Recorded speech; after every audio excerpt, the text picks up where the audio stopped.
Today we're joined by members of the SLT and we will be interviewing them about their views on the school and what they want to achieve during their tenure. So first, they will introduce themselves. My name is Ethan Huntley. I'm T. I'm Martha. I'm Isabel. And I'm Sam. Now time for the interview. What are your aims for the next year? One of our core aims as a team is that we want to try and push the communication pathways between students and teachers so that we can really take on board students' views. The key aspects that we would really like to push as a team is we would like to boost the specific actions to help improve students' mental health. We know there's a lot of talk about mental health, but we want to look specifically at the things that we can do rather than just talking about it. We would also trying to boost the participation in sport, as we think this will help with the mental health in all aspects, not necessarily in a competitive environment, but maybe just in an enjoyment one.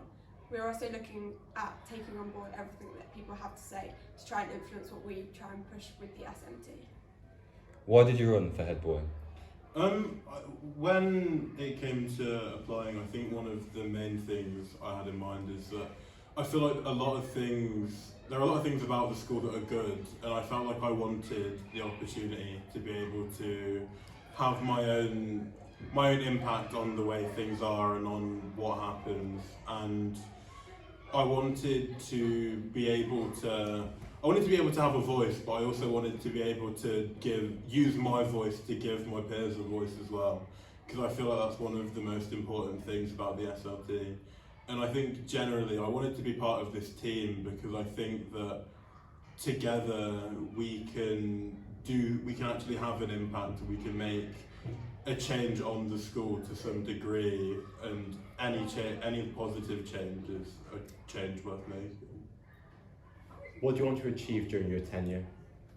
So in my time as head boy, I'm looking to really incorporate the aspects that all of us have mentioned. So perhaps building the stronger connections between the SMT and the students, not just being a face for the model students, but actually conveying what actually matters to us, things that we struggle with, things that we don't like so much about the school, and working with students on how we can find solutions with that. Similar to what Ethan said, I think it's very important that we take on our own personalities into the role, and that's something I'm definitely keen on. I've done lots of work with volunteering and fundraising, and I think that's going to be a core part of some of the things we roll out during the year. The school has a great number of resources and a great number of contacts who can really help us boost this. And also hoping to just do whatever people would like to do. I'm going to be quite open. I'm going to ask our students throughout the year and see what they like. And that's not just a sixth form, that's also all the way down to year 7. So yeah, I think the best thing I could do is listen. Who is your hero and why? My hero's got to be Paul Walker, to be honest.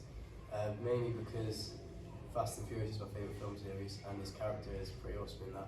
I always wanted to be a spy when I was a little kid, and he's a spy in the film.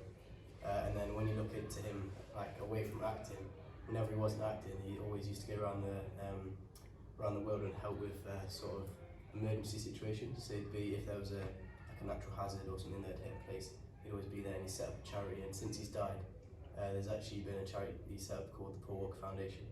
And when I'm older, I'm actually looking to do some volunteering with them specifically. So that's where I'm here. Where do you see yourself in 10 years? In 10 years' time, I probably see myself running a successful business. I want to be that person that walks into a meeting room and is respected. But I also think it's really important to listen to the people. And one for you all now. What type of pastor are you? What are we doing with the pasta question? Well, I know that Ethan's definitely lasagna. You can look at him, there's a lot of layers going on. You know, he's got the flavour on top, he's got the flair underneath. It's just a very multitude of man. I think T is ravioli because there's lots to him. There's something inside. He's very caring, so I think he's ravioli. Right, Martha is definitely the fusilli, like the twirly one. Yeah, Izzy's got to be a macaroni because it's like that big. I think you can quite comfortably say that Sam's more of a penne type pasta, quite adaptable. You see it a lot, it's quite, multifaceted. Thank you very much. Thank you for your time. Thank you.